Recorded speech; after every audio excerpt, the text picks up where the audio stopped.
दोस्तों नमस्कार, स्वागत है आप सभी का आज की क्लास में। साथियों, जैसा कि आप बहुत सारे लोगों का स्कॉलर की परीक्षा होगी आगामी 24 अगस्त शायद, तो उसके लिए आप लोग तैयार होंगे। तो उसी कड़ी में मैंने सोचा आज जनरल साइंस की कुछ वीडियोज आप लोगों के लिए आज से स्टार्ट करूं। साथ ही उत्तराखंड की और तमाम सभी परीक्षाओं के लिए क्वेश्चन इंपॉर्टेंट हो सकते हैं जनरल साइंस की। तो शुरुआत करते हैं साथियों फटाफट। क्वेश्चन आपके सामने है, 4 ऑप्शन आपके सामने हैं, फटाफट देखेंगे। पहला क्वेश्चन है यहाँ पे, कौन सा हाइड्रोजन का आइसोटॉप्स है, मीन समस्थानिक है। हम सभी जानते हैं साथियों कि हाइड्रोजन के 3 समस्थानिक होते हैं, आपने देखा भी होगा इस टाइप से। तो प्रोटियम, ड्यूटेरियम और ट्रिटियम। तो ऑप्शन नंबर डी राइट हो जाएगा यहाँ पे कि हाइड्रोजन के तीनों समस्थानिक होते हैं, option number D. Second question देखते हैं, फसल संयंत्र का कवक रोग निम्न में से कौन सा है। अब यहाँ पे कवक द्वारा कौन सी फसल प्रभावित होती है, यहाँ पे 4 ऑप्शन है। हम केवल सटीक को ही देखेंगे साथियों। कपास का विलगिट रोग ये कवक के द्वारा होता है, ऑप्शन नंबर बी यहाँ पे राइट ऑप्शन है। नेक्स्ट क्वेश्चन देखें, परमाणु विखंडन प्रतिक्रिया के दौरान उत्पन्न ऊर्जा का प्रयोग किया जाता है। परमाणु विखंडन प्रक्रिया से क्या होगा साथियों, तो आपको सटीक देखना है, बिजली बनाने में भी इसका उपयोग या प्रयोग किया जाता है। अगला क्वेश्चन देखें हम नेक्स्ट, इनमें से कौन गैसों के प्रसरण का एक उदाहरण है। तो खाने की सुगंध, अगरबत्ती की खुशबू, इत्र की महक, ऑप्शन नंबर डी बिल्कुल सटीक हो जाएगा। इन सभी में गैसों का विसरण होता है। ये रहा आपके सामने अगला क्वेश्चन, निम्न में से किसमें अधिक ताप होती है। साथियों क्वेश्चन को आपको ध्यान से देखना, अधिक ताप होता है, टेम्परेचर होता है बर्फ में, उबलते पानी में, भाप में या ऊपर के सभी में। तो अधिक तापमान की बात हो रही है, तो साथियों भाप जो स्टीम होती है, आपने देखा होगा बहुत ज़्यादा उसमें गर्मी होती है, तो भाप, ऑप्शन नंबर सी बिल्कुल राइट है। 6 क्वेश्चन पढ़ते हैं, कौन सी महामारी स्थानिक, एपिडेमिक एंड इंडोमिक दोनों प्रकार की बीमारियां होती हैं इनमें से, तो ऑप्शन नंबर बी हैजा बिल्कुल आपका राइट हो जाएगा, हैजा हैजा। अगला क्वेश्चन देखें, निम्न में से कौन सा ग्राफीन के बारे में सही नहीं है, कह रहा है ग्राफीन के बारे में।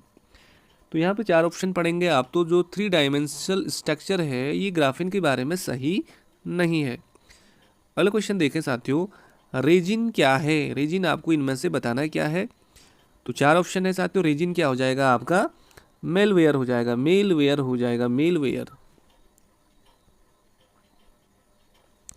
नेक्स्ट क्वेश्चन पे चलें अगला, ली फाई के लिए गलत कथन कौन सा है। ली फाई के लिए यहाँ पे आपको गलत कथन चुनना है, ऑप्शन नंबर बी गलत है, यह एक वायर कनेक्शन है, यह एक वायर कनेक्शन है, ली फाई के लिए गलत कथन है। अगला क्वेश्चन देखें 10वां, सबसे बड़ा अणु कौन सा है जो मानव तन का एक हिस्सा है। Chromosome first, chromosome second, third, fourth. तो सबसे बड़ा अणु कौन सा होगा साथियों, उसमें तो गुणसूत्र first one, chromosome first one, ये सबसे बड़ा अणु हो जाएगा। अब पूछ देगा आपको कि गुणसूत्र की खोज किसने करी, तो स्ट्रासबर्गर आपको याद रखना है, स्ट्रासबर्गर ने। और साथियों गुणसूत्र शब्द किसने दिया बोलेगा, टर्म ऑफ क्रोमोसोम्स, तो आपको वाल्डियर याद रखना है, वाल्डियर। वाल्डियर ने गुणसूत्र शब्द दिया और गुणसूत्र की खोज स्ट्रासबर्गर ने करी। पूछ देगा साथियों कि मनुष्य में कितने जोड़ी गुणसूत्र होते हैं, तो आपको 23 जोड़ी बिल्कुल याद रखना है। टोटल क्रोमोसोम्स पूछेगा तो 46।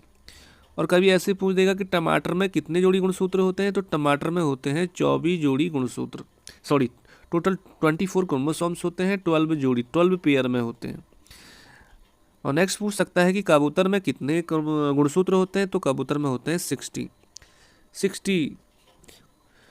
अगला क्वेश्चन पे बढ़ते हैं कि पहले प्रकाश की गति को किसने मापा था। प्रकाश की गति को किसने मापा था सबसे पहले साथियों, ऑप्शन नंबर बी राइट हो जाएगा, लोलास रोमर ने। लोलास रोमर आपको बिल्कुल याद रखना है। अगला क्वेश्चन है साथियों कि गिरगिट रंग क्यों बदलता है। गिरगिट रंग क्यों बदलता है, तो यहाँ पे सही ऑप्शन है आपका बी राइट हो जाएगा, गर्मी प्रबंधन के लिए रंग बदलता है, गर्मी प्रबंधन के लिए गिरगिट रंग बदलता है। अगला क्वेश्चन देखें हम कि के इकाई को निम्नलिखित में से क्या मापने के लिए प्रयोग किया जाता है। तो केल्विन का अर्थ, केल्विन पूछ रहा है, तो ये तापमान की इकाई है केल्विन। नेक्स्ट क्वेश्चन देखें 14वां, विटामिन B1 की कमी से कौन सा रोग होता है, तो सभी को पता है बेरी। विटामिन B1 की कमी से कौन सा रोग होता है, तो बेरी। और साथियों विटामिन बी क्या है, ये वाटर सॉल्युबल विटामिन है, मतलब जल में घुलनशील विटामिन है, विटामिन बी।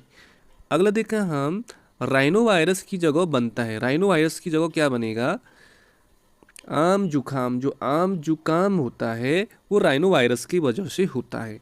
अगला देखा हम, निम्न में से किसे स्टार क्वीन नेबुला के रूप में जाना जाता है।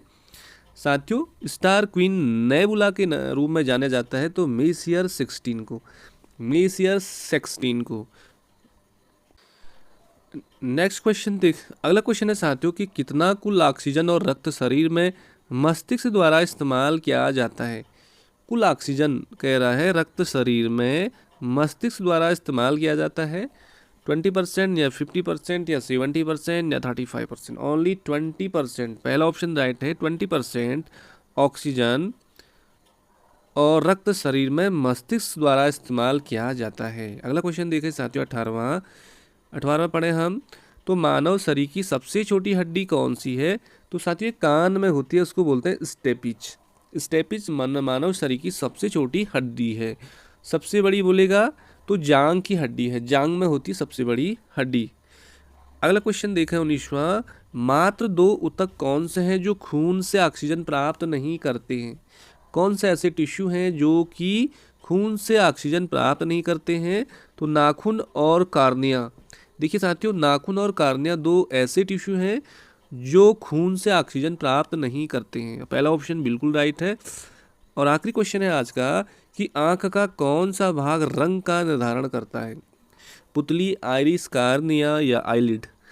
तो साथियों आंख का वह कौन सा भाग है जो आंख के रंग का निर्धारण करता है। तो ऑप्शन नंबर बी राइट हो जाएगा, आइरिस। और साथियों क्वेश्चन आ सकता है कि आंख के किस भाग में प्रतिबिंब बनता है किसी भी चीज़ का। तो उसको बोलते हैं रेटिना बोलते हैं, या उसको बोलते हैं हिंदी में दृष्टिपटल।